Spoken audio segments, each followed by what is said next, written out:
La poesía, ¿no? Hablando del amor, esa poesía que, ¿el título cuál era? Es una poesía vertical, no tiene título. Ok, está bien. Hablando del amor, o sea, ¿por qué uno ama? O sea, ¿para qué sirve el amor? ¿Por qué existe el amor? Una de las explicaciones que da Lacan es que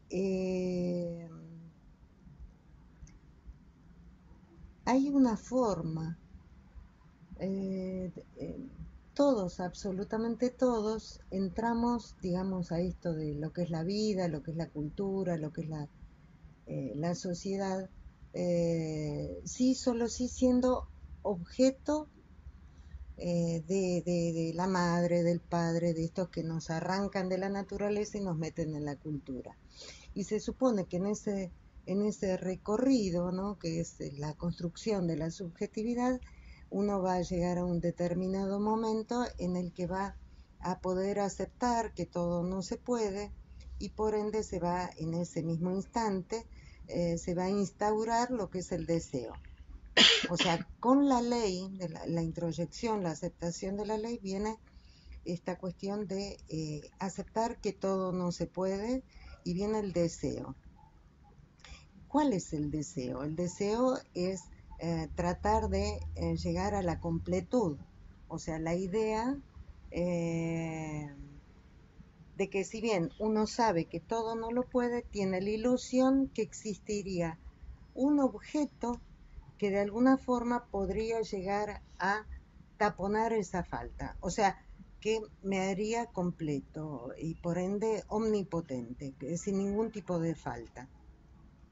Esa es la idea, digamos, ¿no? O sea, uno desea, ¿no? El deseo manda eh, que uno vaya a buscar ese objeto. Entonces, lo que nos dice Lacan, que entrando, siendo objeto, ¿no? de esta manipulación de los padres, digamos, en esta construcción de la subjetividad, uno es objeto. Pero cuando uno introyecta la ley, deviene el deseo, ¿sí? Y entonces ahí en esta búsqueda del objeto que puede taponar la falta. Ahora, en ese movimiento entre ser objeto y devenir un sujeto deseante, hay un quiebre, hay una bisagra, hay un punto que es el de la angustia, ¿no? Es esa angustia, una angustia insoportable, es esa angustia que implica la idea de la castración, nos va a decir Freud, ¿no? Que todo tipo de angustia siempre es angustia de castración. Ahora, ¿qué es la castración? O sea, poniéndolo en pocas palabras y en criollo, digamos. La castración es eso de eh, caer en la cuenta de que uno está absolutamente solo, por más que uno esté rodeado de gente, uno está solo. Hay, eh, hay momentos, ¿no? En la vida en los que uno puede estar con otras personas, pero le toca a uno hacer eso que tiene que hacer, que son el nacer y el morir. En esos dos instantes uno está absolutamente solo.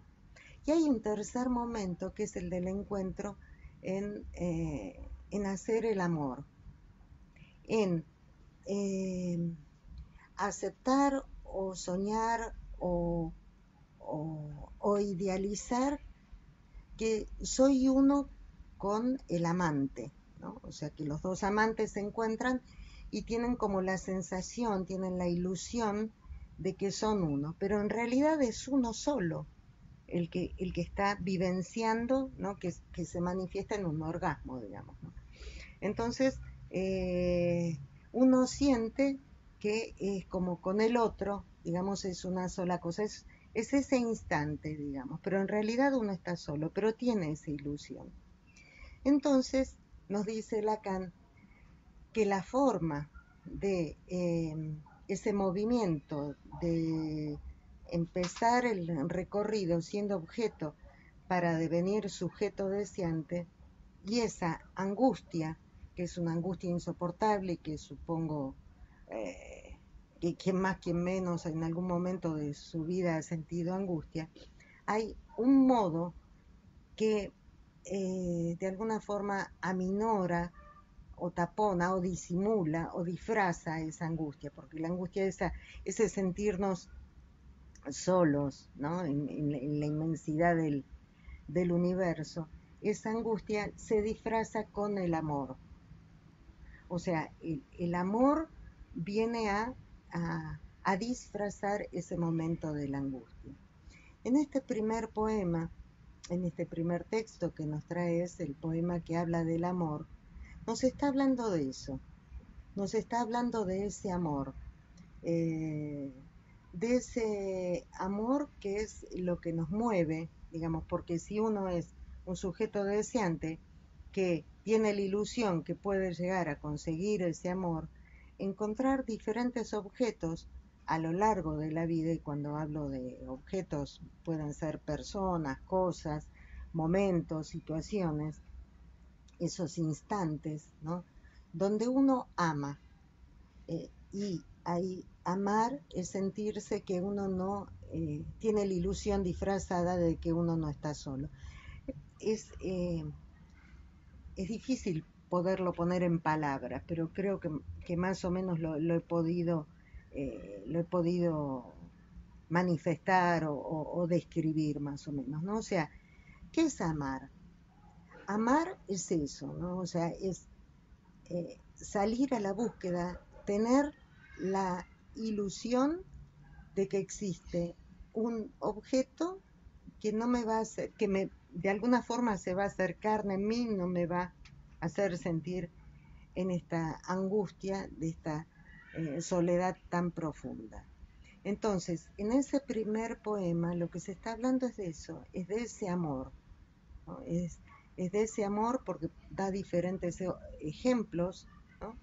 De qué es esto del amor, que incluso habla de la soledad, pero no de la soledad esta de llenar las horas o llenar el tiempo, sino de esta soledad, de esto de ser uno con el objeto amado.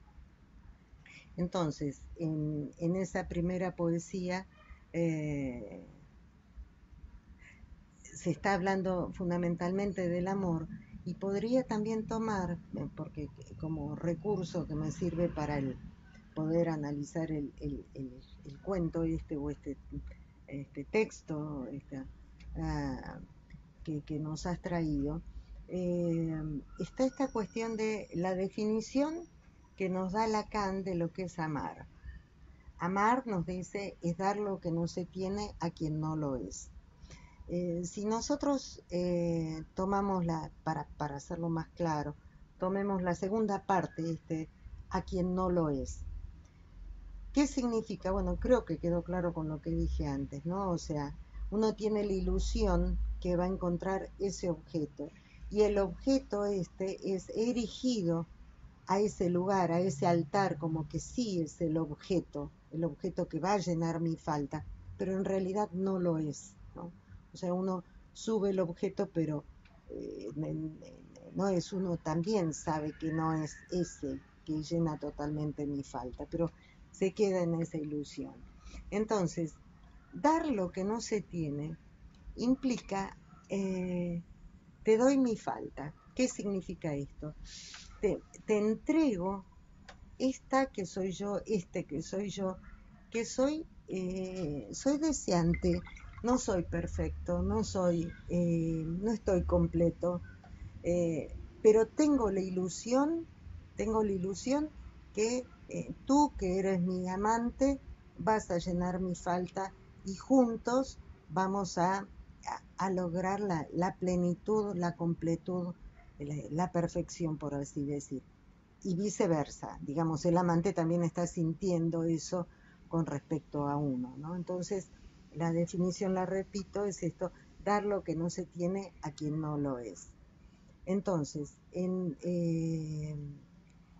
la primer poesía es estar enamorado del amor, eso que uno lo dice muchas veces con respecto a los adolescentes, ¿no? O sea, cuando uno fue un adolescente que hablaba de eso, ¿no? O sea, incluso cuando éramos jovencitas, qué sé yo, leíamos poesías de Bécquer, de Neruda, eh, entonces, enamoradas del amor, ¿no es cierto? O sea, es soñar, tener ese ideal de que vamos a encontrar ese objeto que no lo es, digamos, ¿no? Como para taponar la falta. Entonces, de eso habla la poesía, esta poesía vertical, ¿no? Habla de lo que a uno lo hace andar por la vida, es justamente esto del amor, esto de buscar ese objeto que es una ensoñación, es una ilusión. En el otro texto, eh, ¿no? Esta reunión de gente que sonaba como una tertulia literaria, ¿no? O sea que este personaje que, bueno, el autor, digamos, ¿no? No el autor, sino el relator, el que cuenta el texto, eh, se encuentra allí en ese espacio que son encuentros. Parece ser que estas dos viudas eh, están muy solas y buscan llenar las horas, ¿no? Llenar las horas con encuentros con otras personas. O sea, ahí se ve clarísimo que por más que uno esté rodeado de personas, uno se siente en soledad, digamos, ¿no? Eh, ¿Qué es lo que trae el amor? El amor lo que nos trae es ese brillo en la mirada, es ese encontrarnos con el amante. Y cuando hablo de amante no me refiero a como generalmente uno se refiere del amante, como es aquel que tiene una aventura extramatrimonial. No estoy hablando de ese amante, estoy hablando de la idea del amado y el amante que se trabaja desde Platón, o sea, el amante como ese que está puesto en el lugar del objeto que va a llenar mi falta, me refiero.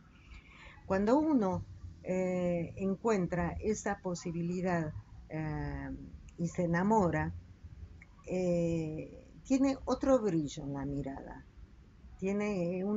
uno vive por ese amor, ¿no? Uno vive por ese amor, que no necesariamente es una pareja, porque también sucede cuando uno tiene un hijo, cuando tiene una profesión, o cuando eh, se siente como que está tocando el cielo con las manos, decimos en español, ¿no? O sea, como que estoy en el cielo, ¿no? Estoy en la perfección, digamos, ¿no? Entonces, uno al ver ese objeto de amor, eh, la mirada se ilumina, ¿no? O sea, hay un brillo en la mirada. ¿Qué es lo que le pasa a una de las tías? eh, Esta que tiene los ojos ahumados, ¿no? O sea, como un vidrio ahumado que no se sabe quién está detrás, o dice, detrás no hay nadie, ¿no? Eh, entonces, esta mujer que se apaga completamente a partir de que queda viuda, ¿no? O sea, podemos llegar a inferir que esta tía, ¿no? Eh, bueno, realmente estaba muy enamorada de su marido, del fallecido, y digamos, y es la que la muerte de él, la partida de él, es lo que a ella le apaga, ¿no? Eh, toda la luz que podría tener, y que incluso de lo que se trata en el amor, ¿no? En lo que se trata en el amor es que uno va cambiando de objetos de amor. De esa forma uno puede amar a cada uno de sus hijos, uno puede amar la profesión que tiene, uno puede amar al marido, otro marido, un amante, o sea, no pueda, uno va cargando esos objetos, ¿no? Con libido y, y por algún motivo en especial se pierde ese objeto, o porque el objeto se va, o porque uno se da cuenta que realmente no lo es, y entonces recoge esa libido, pero después la recarga en otro objeto, y así de eso se trata la vida, ¿no es cierto? O sea, eso se trata de ir cargando y descargando, por así decir, de libido los objetos del mundo que nos van rodeando. Lo que es digamos, al menos es llamativo, y podríamos llegar a decir que no es sano, es el hecho de que esta mujer siga con los ojos opacos. O sea, no sabemos cuánto tiempo hace que ella quedó viuda, tal vez está en pleno duelo, digamos, ¿no? Porque de eso se trata, cada vez que se pierde un objeto uno tiene que hacer el duelo por ese objeto para después, habiendo recogido todas esas catexias libidinales, todas esas cargas libidinales, uno las tiene disponibles para un nuevo objeto. No sabemos si esta mujer está en pleno duelo y entonces por eso tiene los ojos opacados, o si ella ha caído en una melancolía que no le permite poder ver más allá, digamos, y empezar a buscar en los objetos del mundo un nuevo objeto de amor. Eso es lo que no sabemos. Lo que sí sabemos, lo que al menos la alegoría de esta del árbol, ¿no? De los árboles, eh, cuando dicen al árbol no lo puedo invitar a pasear, y entonces regresa la sobrina y empiezan a hablar de los árboles, incluso hay un par de personajes más, el femenino, el otro el que tenía la frente, la pelada, o no sé cómo lo marca, lo describe él, y entonces van haciendo alegorías muy interesantes realmente, cuando dicen los árboles nos van marcando el camino, ¿no? Y llega un momento en que en la lejanía todos se encierran y se asoman para vernos. Y el femenino dice, sí, pero ojo que en el bosque y de noche es como que nos acechan y encierran, ¿no? Y nos ponen como trampas. Y de lo que se está hablando allí es de estos árboles que son objetos de amor, ¿no? O sea,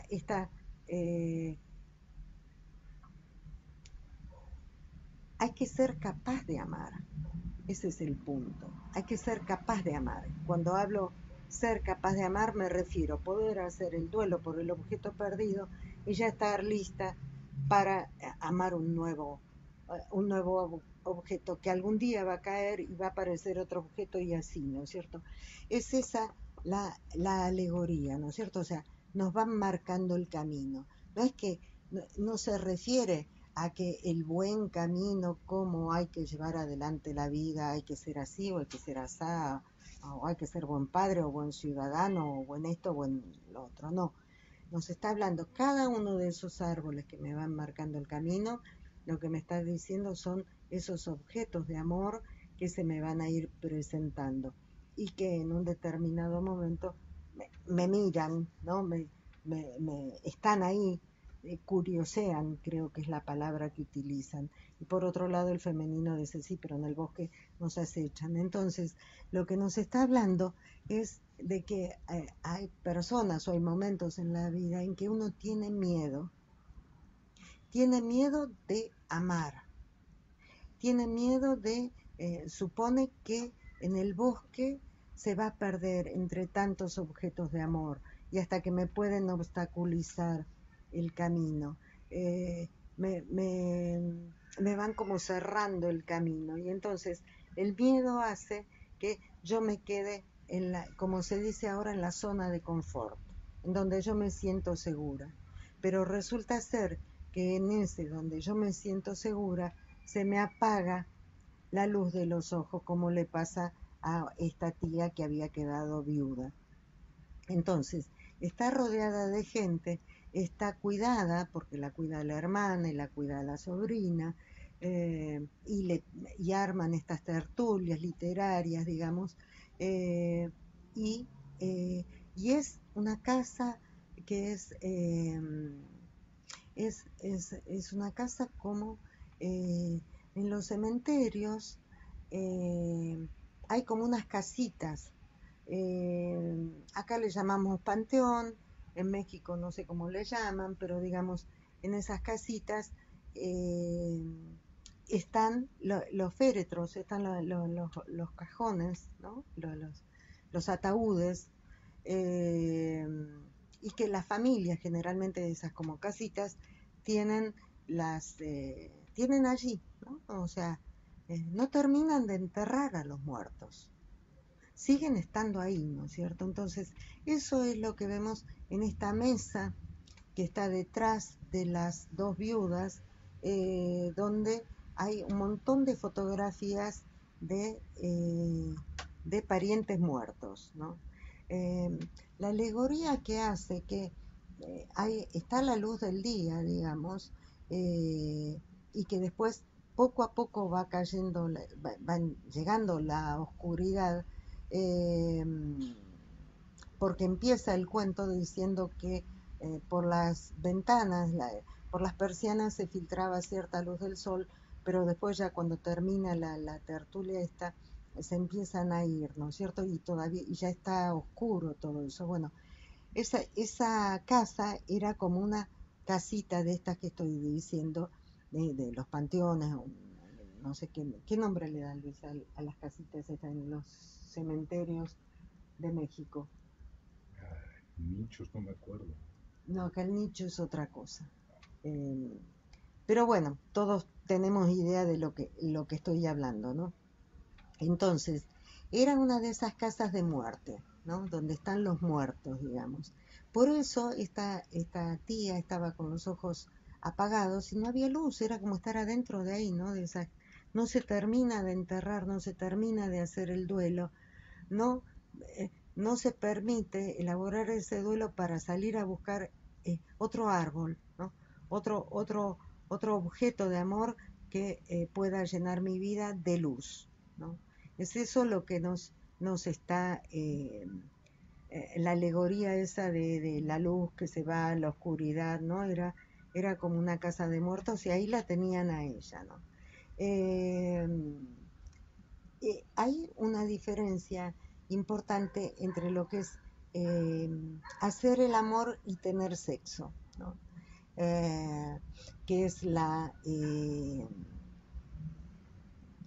diferencia, por ejemplo, que se hace entre pornografía y erotismo, ¿no?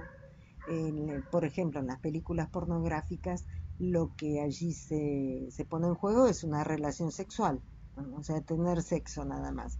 Mientras que todo lo que tiene que ver con el erotismo implica todas eh, esas señales, ¿no? Que me están haciendo ruido y que me están de alguna forma, eh, eh, me están... es el juego anticipatorio que tal vez se pueda llegar al goce máximo. Eh, entonces, bueno, esa es la diferencia entre tener sexo y esto de hacer el amor. En cuando el que lee el cuento, o sea, el relator del cuento, él está muy atraído, se siente por esta sobrina de estas dos tías, digamos, ¿no? Eh, Incluso cómo hace el paralelismo entre la estatua, una estatua eh, que se mueve, una estatua yo me la imagino de mármol blanco, ¿no? Que está al aire, que tiene las palomas, ¿no? Que revolotean cerca de ella y que está hablando de esa libertad. O sea, de lo que nos está hablando es de esta mujer, ¿no? La sobrina, que es una misma con la estatua, incluso ella apoya la cabeza, ¿no?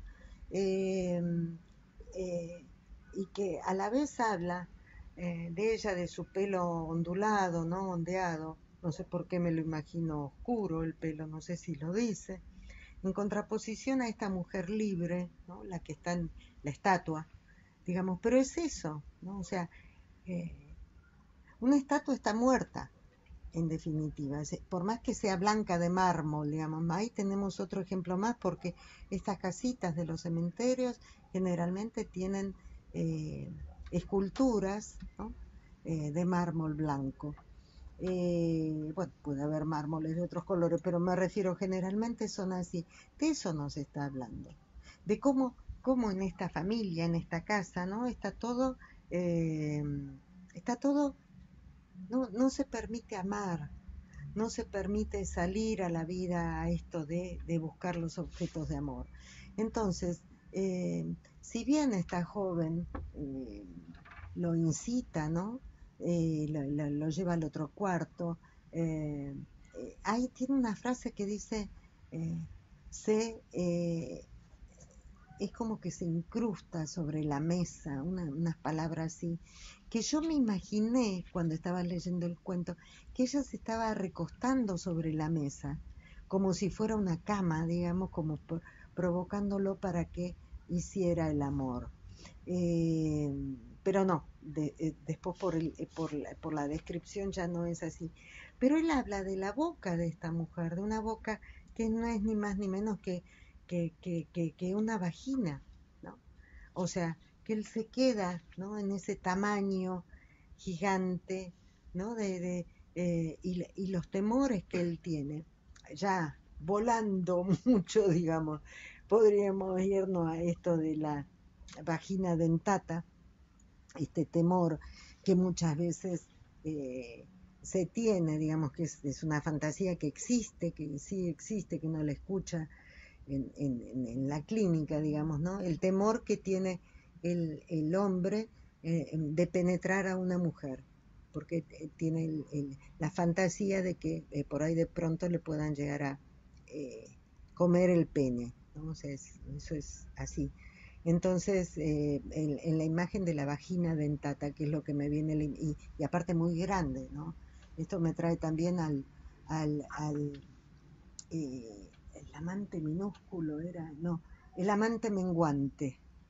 El amante menguante es una escena que trabaja Almodóvar, vaya a saber qué película, pero muestran una escena de cine mudo en la que había una mujer que estaba casada y tenía un amante que era químico.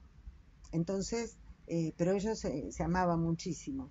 Entonces, él encuentra una poción que se hace chiquitito, chiquitito, pero chiquitito, chiquitito. Era el amante menguante, porque cada vez iba siendo más chiquito. Entonces la mujer salía de su casa con el amante menguante en la bolsa, en la cartera, e iban a un hotel, a un lugar donde podían hacer el amor.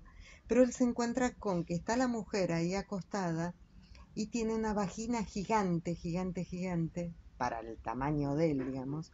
Y entonces él empieza a meter primero una mano, después otra mano, qué sé yo, y se mete todo, y es tragado por esa vagina, ¿no? Eh, entonces, bueno, la alegoría esta del amante menguante. Entonces, es un poco el temor de este hombre que él eh, eh, eh, él está muy erotizado, por así decir.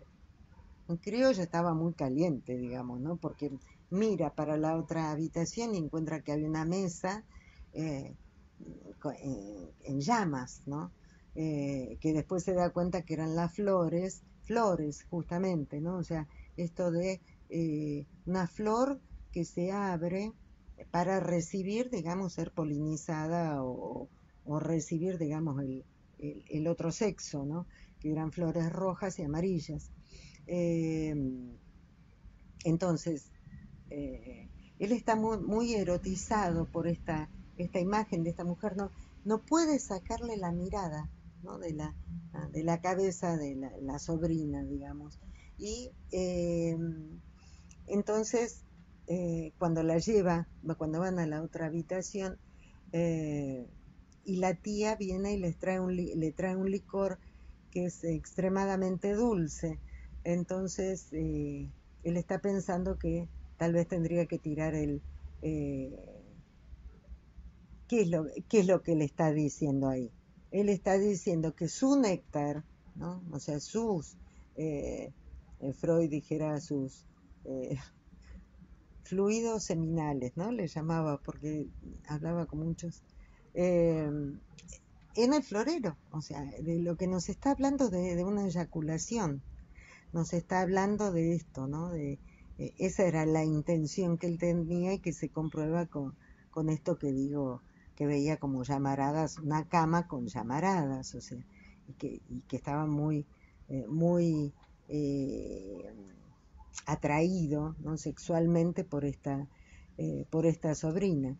Eh, la que es, la que hay, en la que hay en esta relación, en esa tertulia, digamos, ahí están estos diferentes personajes, eh, pero viene la tía, la lleva, ella quiere volver, lo saca al femenino, ¿por qué le puso de nombre el femenino, no? O sea, qué atracción tenía este femenino hacia, o sea, se sentía atraído por por el que había leído el cuento, el relator.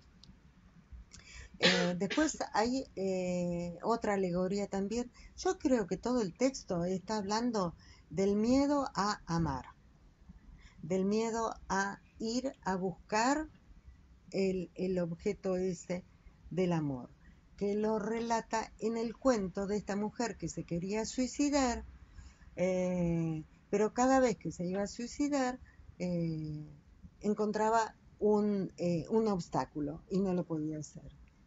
Cuando viene un fulano y le hace una propuesta indecente, por así decir, o sea que se la quería llevar a la cama, la mujer horrorizada, muerta de miedo, pega media vuelta y se va. Eh, entonces, ¿qué es en realidad? ¿Qué era lo que esta mujer quería hacer, la del cuento en el cuento, ¿no? Que se lee ahí.